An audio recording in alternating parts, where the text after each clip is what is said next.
दोस्तों नमस्कार। स्वागत है आपका हमारे इस यूट्यूब मंच पर। दोस्तों, मैच शुरू होने के पहले यदि पहला विकेट गिर जाए तो इससे ज्यादा खूबसूरत शुरुआत क्या हो सकती है। लेकिन पहला विकेट एनडीए का गिरा है, जिसकी बिहार में सरकार है, जिसकी बिहार में हुकूमत है।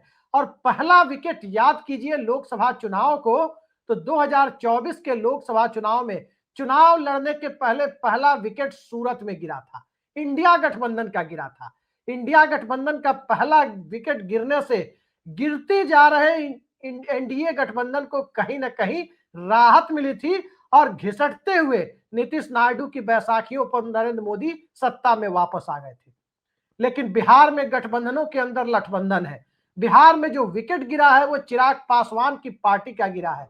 बिहार में जो एक साइकोलॉजिकल यानी मनोवैज्ञानिक बढ़त लगभग जीत की परिस्थिति के साथ शुरू हुई है, तो मढ़ौरा विधानसभा से चिराग पासवान की कैंडिडेट और भोजपुरी फिल्मों की कलाकार सीमा सिंह का विकेट गिरने यानी उनके नामांकन को रद्द होने के बाद शुरू हुई है, बिल्कुल सूरत की लोकसभा सीट की तरह। लेकिन बावजूद इसके महागठबंधन में हलचल है। क्या तेजस्वी यादव और कांग्रेस पार्टी के मतभेद उसी तरह से सुलझने वाले नहीं है जैसे नीतीश कुमार और भारतीय जनता पार्टी के मतभेद नहीं सुलझ रहे। शुरुआत एनडीए से और फिर महागठबंधन पर भी आएंगे, और बिहार इस दरमियान जनमत के बीच किस तरह के विमर्श के दौर से गुजर रहा है उसकी भी चर्चा करेंगे। लेकिन सवाल घूम फिर कर वही आ रहा है कि जो परिस्थितियां चुनाव डिक्लेयर होने के समय 6 अक्टूबर को दिखाई दे रही थी, वो परिस्थितियां 18 अक्टूबर आते आते वाकई इतनी बदल जाएंगी। किसने कल्पना की थी, किसने सोचा था कि हमारे बैकग्राउंड में जो पटाखे आपको फूटते हुए दिखाई दे रहे हैं या आवाज जो सुनाई दे रही है पटाखे फूटने की, वो पटाखे दरअसल बिहार में दोनों गठबंधनों के भीतर खुशी के नहीं बल्कि कहीं ना कहीं दहशत और चिंता के पटाखे फूटते हुए दिखाई दे रहे हैं। पटाखे बिहार के लोकतंत्र में, देश के लोकतंत्र में दरअसल फूटने की नौबत चुनाव के वक्त आती है। 2015 का चुनाव मुझे अब भी याद है, जब भारतीय जनता पार्टी के अध्यक्ष के रूप में अमित शाह कहा करते थे कि गलती से भी महागठबंधन जीता तो पाकिस्तान में पटाखे फूटेंगे। लेकिन हम सब ने देखा, ज्योग्राफी की किताब और भारत का नक्शा निकालने पर विवश हो गए कि जब महागठबंधन की जीत हुई तो पटाखे पटना से लेकर दिल्ली तक फूट रहे थे और बिहार के कोने कोने में फूट रहे थे। और वो पटाखे जो फूट रहे थे वो सारे स्थान भारत की ज्योग्राफिकल एरिया में थे, इंडिया में वो सारे इलाके थे, पाकिस्तान में नहीं थे। लेकिन अब इंडिया के अंदर जो इंडिया गठबंधन है, क्या वाकई उसी स्थिति में आकर खड़ा है जिस स्थिति में अविश्वास का माहौल अपनी जगह बनाना शुरू करता है और उन जगहों के बीच में गठबंधन के बाद के गठबंधन और चुनाव पूर्व और चुनाव के बाद के गठबंधन की सूरत पर चर्चा शुरू हो जाती है। कमोबेश बिहार में यही स्थिति है। आप सबको पता है कि चिराग पासवान की पार्टी की वजह से नीतीश कुमार की पार्टी को तीसरे नंबर पर सिमटना पड़ा था। वो साल 2020 का था, तब नरेंद्र मोदी की सत्ता अकेले दम बहुमत में थी और किसी भी तरह के चिराग मॉडल का खुलेआम सहारा ले सकने की स्थिति में थी। नरेंद्र मोदी का हनुमान बनकर जब चिराग पासवान नीतीश कुमार को जेल भेजने की बात 2020 में कर रहे थे, तो इस बात में कोई शक नहीं कि जिनके हनुमान बन रहे थे स्वाभाविक तौर पर सह और मात के खेल में सह वहीं से दी जा रही थी। लेकिन अब हालात बदल गए हैं। अब सह और मात के खेल में सह देने की बारी किसी और की है। बिसात कोई और बिछा रहा है और बिसात जब बिछाई जा रही है तो उस बिसात के बीच में एनडीए के अंदर जो हालात बने थे, एक ही तरह के ट्वीट के साथ, सीट शेयरिंग के ऐलान के साथ, वो हालात तो यही थे कि बिहार की 243 सीटों में से एनडीए 142 सीटों पर और एनडीए समर्थित जदयू 101 सीटों पर चुनाव लड़ेगी। ये बात मैं नहीं कह रहा, भारतीय जनता पार्टी के ट्विटर हैंडल से ट्वीट हुआ था कि एनडीए समर्थित जदयू शब्द। तो एनडीए 142 और एनडीए समर्थित जदयू 101 पर चुनाव लड़ेगी। ये बात ट्वीट के माध्यम से, सोशल मीडिया साइट एक्स के माध्यम से महागठबंधन में कमोबेश सभी, एनडीए में कमोबेश सभी घटक दलों ने और उनके नेताओं ने साझा की थी, सिवाय नीतीश कुमार के। लेकिन हालात कैसे बदलते हैं? नीतीश कुमार को भवन में जाते हैं, मुख्यमंत्री आवास में मंत्रणाओं का दौर शुरू होता है और मंत्रणाओं के दौर के बीच में मंथरा और कैकेयी की भूमिका निभाने वाले लोगों की छुट्टी भी शुरू होती है, उनकी भूमिका को कम किए जाने का दौर भी शुरू होता है। लेकिन इसी दौर में चिराग पासवान 29 सीटें ले जाने में कामयाब होते हैं।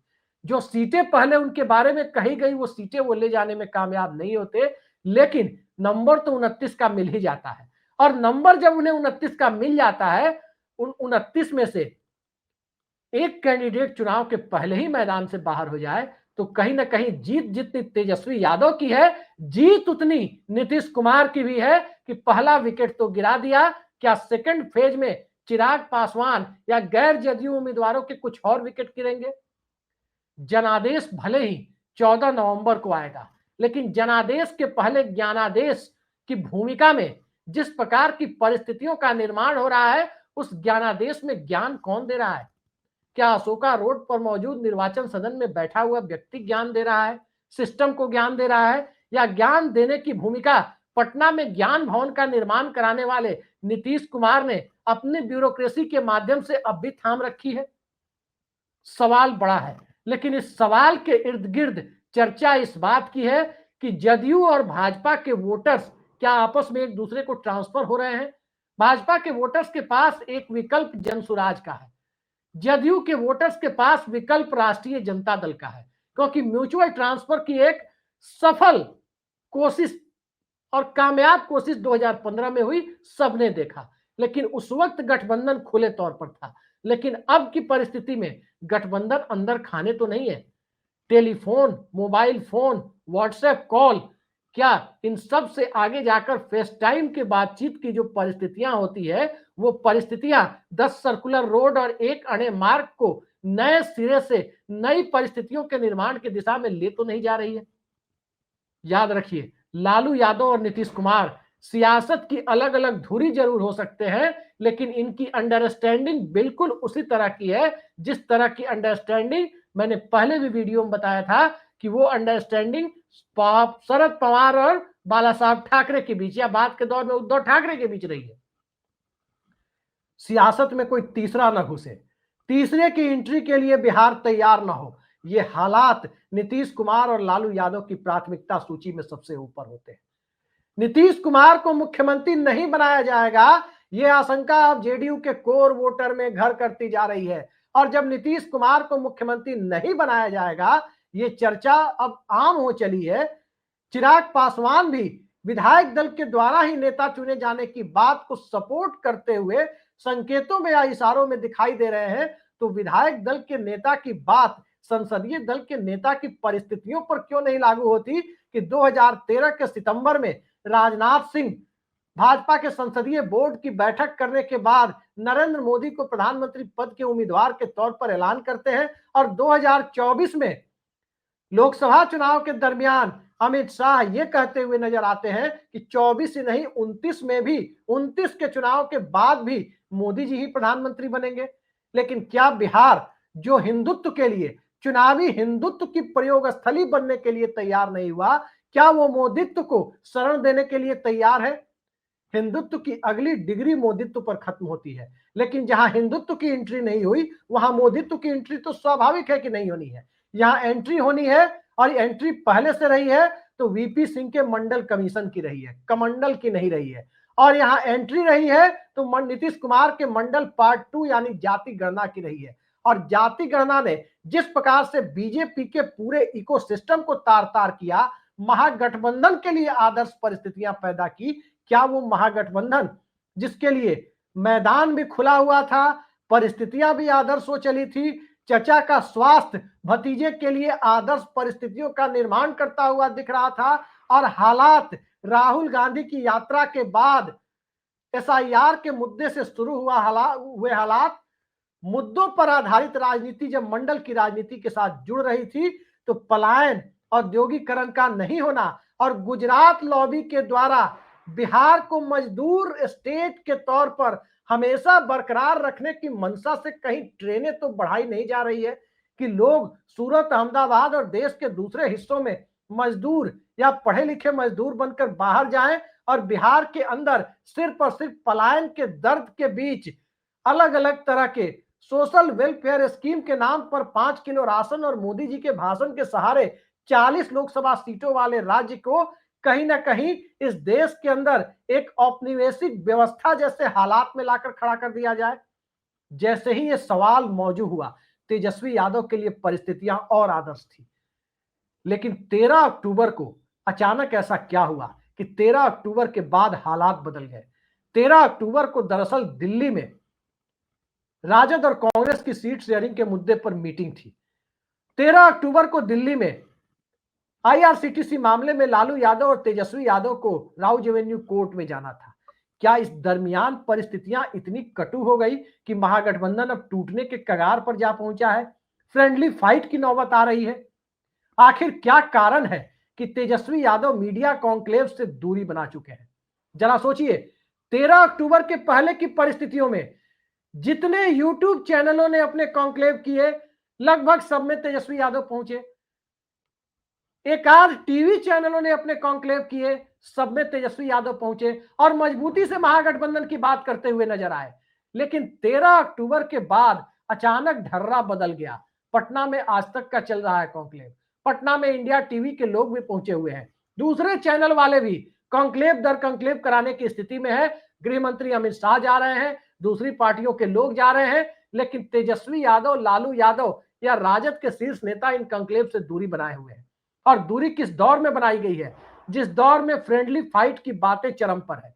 कांग्रेस के प्रदेश अध्यक्ष राजेश राम के खिलाफ राष्ट्रीय जनता दल की तरफ से सुरेश पासवान को सिंबल दिए जाने की बात सामने आ रही है। वैशाली, कहलगांव, वारसलीगंज, लालगंज और न जाने कई सीटों पर कांग्रेस के और राजद के बीच फ्रेंडली फाइट की परिस्थिति पैदा हो गई है। तो लेफ्ट और महागठबंधन के अन्य दलों के बीच बछवाड़ा से लेकर राजा पाकड़ और कई रोसड़ा और कई दूसरी सीटों पर हालात इसी तरह के बने हुए हैं।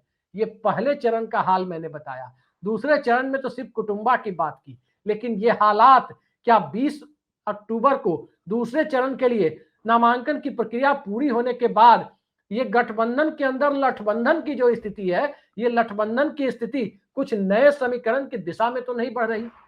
आखिर तेजस्वी यादव ने कॉन्क्लेव से दूरी क्यों बनाई? कारण क्या है? कौन सा सियासी खेल चल रहा है? क्योंकि बिहार की सियासत में जब दरवाजा तेजस्वी यादव के आवास का बंद होता है, जब दरवाजा नीतीश कुमार के आवास का बंद होता है, जब दोनों मीडिया से बात करना बंद कर देते हैं, तो बिहार की सियासत में नए खेल की आहट सुनाई देने लगती है। नई दस्तक की आहट सबको सुनाई देने लगती है। लेकिन दस्तक कौन दे रहा है? चुनाव दस्तक दे रहा है। 6 नवंबर और 11 नवंबर को बिहार के तकरीबन 7 करोड़ मतदाता अगले 5 साल के लिए नई सरकार का चुनाव करने वाले हैं। लेकिन बिहार की परिस्थितियों को जानने वाले इस बात को लेकर चिंतित हैं कि बिहार में क्या जनता सरकार चुनने के लिए, मुख्यमंत्री चुनने के लिए वोट कर रही है या विपक्ष का नेता चुनने के लिए वोट कर रही है? 20 सालों से जो खेल चल रहा है, वो खेल किस बिसात पर चल रहा है? भारतीय जनता पार्टी अब तक अपनी वो हसरत पूरी नहीं कर पाई। बिहार इकलौता हिंदी भाषी प्रदेश बनकर रह गया जहां भारतीय जनता पार्टी का मुख्यमंत्री, मैं ईश्वर की शपथ लेता हूं, मुख्यमंत्री के तौर पर शपथ लेता हूं, ये कहते हुए आज तक सुना नहीं गया। तो क्यों नहीं सुना गया? जरा हम आपको एक चार्ट दिखाते हैं। झारखंड बनने के बाद के बिहार की जो स्थिति है, इस चार्ट को आप देख सकते हैं, इस पूरी सारणी को, टेबल को आप देख सकते हैं। 243 सदस्यों की विधानसभा झारखंड बनने के बाद से है, बचे हुए बिहार में है।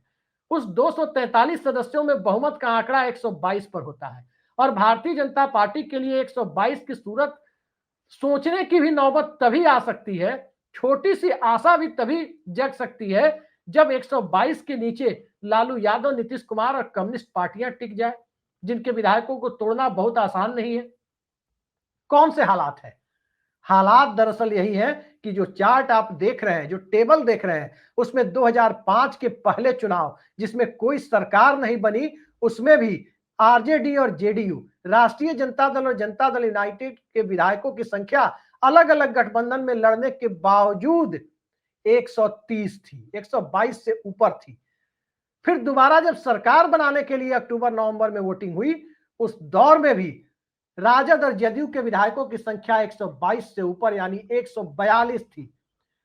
बात 2010 की करें तो इनकी संख्या 137 थी और 2015 में तो साथ ही चुनाव लड़ रहे थे, तो 15 की परिस्थितियों में इनकी संख्या 151 तक जा पहुंची और 2020 की परिस्थितियों में इनकी संख्या चिराग मॉडल के तहत 122 से नीचे तो लाई गई थी, ज्यादा नीचे नहीं लाई जा सकी, 118 पर जाकर रुक गया था। लेकिन संयोग देखिए कि कम्युनिस्ट पार्टियां और कांग्रेस ने मिलकर 35 सीटें जीत ली और ये आंकड़ा 163 तक जाकर बन रहा था। और इन 163 सीटों ने वो गुल खिलाया, नीतीश कुमार को वो मौका दिया कि वो एक नाथ शिंदे का और उद्धव ठाकरे का महाराष्ट्र में हश्र देखने के बाद, गुवाहाटी मॉडल देखने के बाद महीने भर के अंदर बिहार को एनडीए की जगह विपक्षी खेमे में खुद को खड़ा करने के लिए मजबूर हो गए।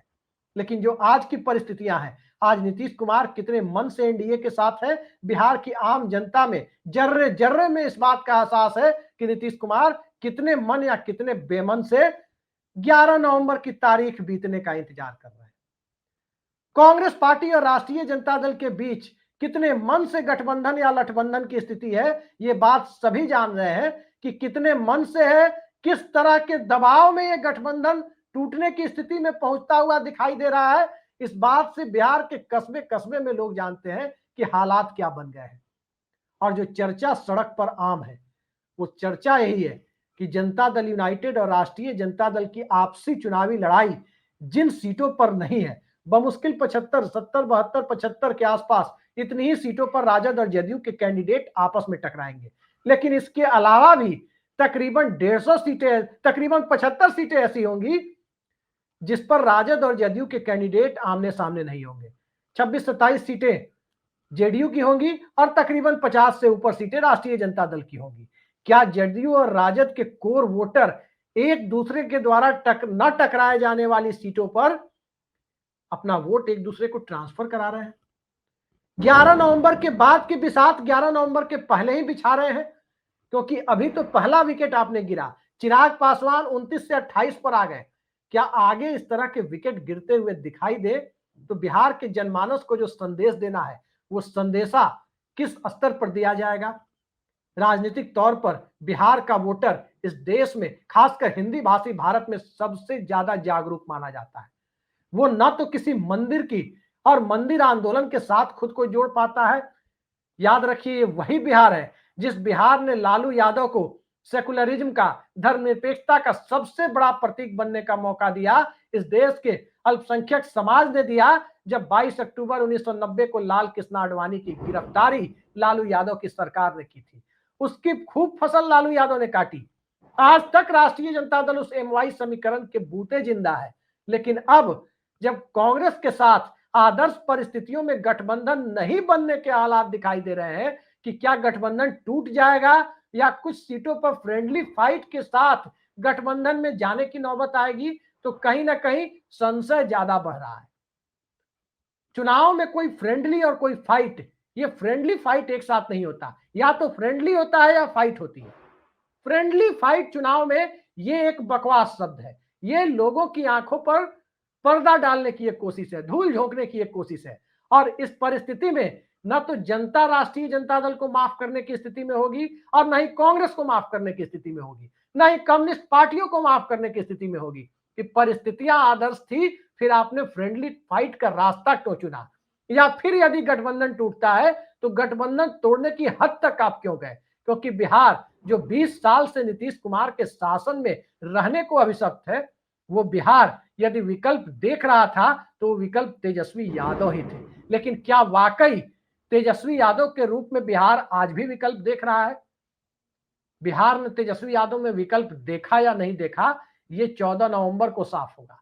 लेकिन यदि स्वतंत्र और निष्पक्ष चुनाव हुए, यदि राहुल गांधी के वोट चोरी के आरोपों पर मुहर लगती नहीं दिखी, वाकई निष्पक्ष चुनाव हुए, तो बिहार एक ऐसे दिलचस्प मोड़ पर खड़ा है जहां से बिहार में चुनाव पूर्व गठबंधन चुनाव के बाद रहेगा, इसकी कोई गारंटी नहीं है। बल्कि संभावना इस बात की ज्यादा दिखाई दे रही है कि चाचा और भतीजा बिहार की सियासत को नई दिशा में ले जाने की कोशिश करेंगे। 2 बार चाचा और भतीजा एक हुए, नीतीश कुमार और तेजस्वी यादव। संयोग ऐसा बना कि मुख्यमंत्री नीतीश कुमार का विधायक दल तेजस्वी यादव के विधायक दल से छोटा था। 2015 में भी यही परिस्थिति थी जब राजद के 80 और नीतीश कुमार के 71 विधायक थे। 2022 में भी यही स्थिति थी जब राजद के 79, 75 जीते थे, 4 शामिल हुए थे। नीतीश कुमार की पार्टी 43 जीती थी, 2 शामिल हुए थे बाहर से आके। तो 79 और 45 का आंकड़ा 2020 में था। 2025 में अगर ये आंकड़ा उलटता हुआ दिखाई दिया, अगर जनता दल यूनाइटेड राष्ट्रीय जनता दल से आगे निकलती हुई दिखाई दी, तो कोई ताकत ऐसी नहीं है जो 5 साल के लिए राजद और जदयू के स्टेबल गवर्नमेंट को बनने से रोक सके। ये हालात बिहार के अंदर बनते हुए दिखाई दे रहे हैं, क्योंकि नीतीश कुमार या देश का कोई भी राजनेता मौजूदा दौर में भारत के अंदर जो वोट बैंक की राजनीति है, उसमें एक तरफ सांप्रदायिक ध्रुवीकरण की कोशिशें होती है, तो एक तरफ सांप्रदायिकता के विरोध में धर्मनिरपेक्ष राजनीति होती है, जिसमें सामाजिक न्याय की बातें क्लास के रूप में कास्ट यानी जाति तक जाकर सिमटती है। और उत्तर भारत की राजनीति में कोई ऐसी पार्टी और कोई ऐसा राजनेता नहीं है जो सेकुलरिज्म की गंगा में डुबकी नहीं लगाना चाहे, जो सांप्रदायिकता के गटर में शामिल होने के लिए दिल से इच्छुक हो। सांप्रदायिकता के गटर में कोई शामिल नहीं होना चाहता। मजबूरी जो न कराए, बिहार में जो मजबूरी थी वो मजबूरी यही थी कि तेजस्वी यादव और लालू परिवार को मुख्यमंत्री की कुर्सी चाहिए थी। स्वाभाविक है, उनका हक भी बनता था, क्योंकि उनका विधायक दल 2015 में भी नीतीश कुमार से बड़ा था, 2022 में भी बड़ा था, लेकिन नीतीश कुमार मुख्यमंत्री बने रहे। भतीजे ने चाचा के नाम पर सहमति दे दी। सहमति ज्यादा दिनों तक कायम नहीं रख सकी, इसलिए गठबंधन टूटा। अगर जनता ने ये मौका दे दिया कि 122 का आंकड़ा तो दोनों दलों को दे रहे हैं, लेकिन बड़ा भाई बना करके और छोटा भाई बना करके इस बार हालात में परिवर्तन करके दूसरे को दे रहे हैं, तो फिर इसकी स्टेबिलिटी की संभावना से भी इनकार नहीं किया जा सकता। आज की तारीख में अमित शाह विधायक दल से मुख्यमंत्री चुनने की बात कर रहे हैं, नीतीश कुमार जनता के द्वारा मुख्यमंत्री चुने जाने की बात कर रहे हैं, तेजस्वी यादव सत्ता विरोधी लहर की उम्मीद कर रहे हैं, उस लहर पर सवार होकर मुख्यमंत्री बनने की उम्मीद पाले हैं। लेकिन इन सब के बीच खड़ी कौन है? बिहार की जनता। वो बिहार की जनता जहां बुद्धिजीवी सम्मेलन करने अमित शाह पहुंचते हैं। अब अमित शाह बुद्धिजीवियों को संबोधित कर रहे हैं। निश्चित तौर पर देश के गृह मंत्री हैं तो बुद्धिजीवी तो हैं। अब मैं पत्रकार हूं, लालू यादव तो हूं नहीं, जो संसद में किसी को कहते हैं कि बुद्धि नहीं है, बुद्धि से जी रहे हैं लेकिन बुद्धि नहीं है।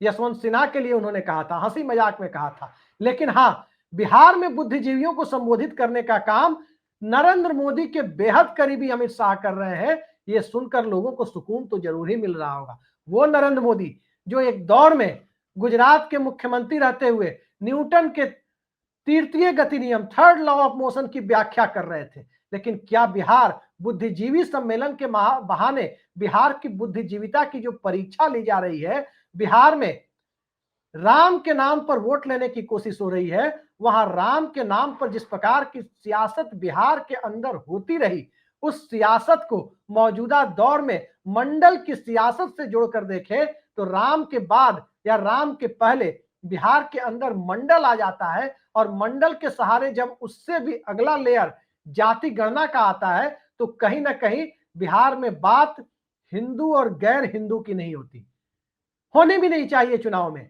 लेकिन बात तो वो भी नहीं होनी चाहिए जो 215 जातियों की बात बिहार में जाति गणना के बाद की परिस्थितियों ने पैदा की। लेकिन सियासत है, करनी ना तो जातिवाद की बात चाहिए और ना ही सांप्रदायिकता की, लेकिन जातिवाद की काट सांप्रदायिकता है, सांप्रदायिकता की काट जातिवाद है। उत्तर प्रदेश में ज्यादातर मौके पे देखा गया कि कभी सांप्रदायिकता को जातिवाद ने दबाया, कास्ट पॉलिटिक्स ने कम्युनल पॉलिटिक्स को दबाया, तो कभी कम्युनल पॉलिटिक्स ने कास्ट पॉलिटिक्स को दबाया।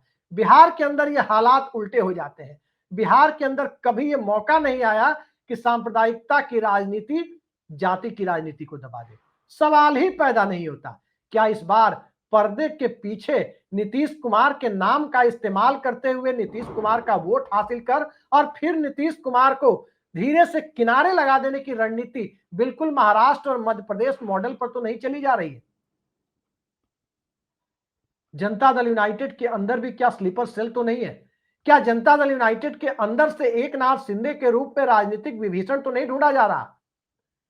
कई सारे सवाल जेडीयू के कैडर को अशांत किए हुए हैं और इसका जवाब तब तक नहीं मिलने वाला जब तक एनडीए के शीर्ष नेतृत्व यानी प्रधानमंत्री नरेंद्र मोदी की तरफ से यह नहीं कहा जाता कि मुख्यमंत्री 2025 से 30 के दरमियान जनादेश मिलने की स्थिति में नीतीश कुमार ही रहेंगे, कोई और नहीं बनेगा। ये बात नहीं कही जाती तब तक ये संशय का माहौल बरकरार रहेगा और इस संशय के माहौल में बीजेपी और जेडीयू के वोट ट्रांसफर एक दूसरे को हो या ना हो, इस बात की संभावना बहुत ज्यादा बढ़ गई है कि जेडीयू और आरजेडी के वोट एक दूसरे की सीटों पर जहां दोनों पार्टियां आपस में टकरा नहीं रही हो, वहां सीधे सीधे ट्रांसफर होने की आदर्श परिस्थितियों को निर्मित करते हुए दिखाई दे। बाकी ये बिहार है, घात प्रतिघात का दौर बिहार में अजात शत्रु के जमाने से, बिंबिसार के जमाने से देखा जा रहा है। लेकिन आज के दौर में घात प्रतिघात के दौर को खेलने के लिए, नए सिरे से पुनर्जीवित करने के लिए गुजरात लॉबी बिहार की सियासत को तय करते हुए नजर आए, ये बिहार के अंदर फिलहाल तो संभव नहीं दिखाई देता। लेकिन क्या संभव होगा क्या नहीं होगा वो 6 और 11 नवंबर तय करेंगे और 14 नवंबर को हम सबके सामने वो परिस्थितियां होंगी जिसमें यह तय होना है कि नीतीश कुमार को मुख्यमंत्री कौन बनाएगा।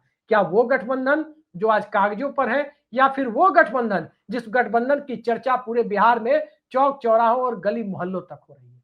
देखते जाइए, ये बिहार है। आज के लिए इतना ही। नमस्कार।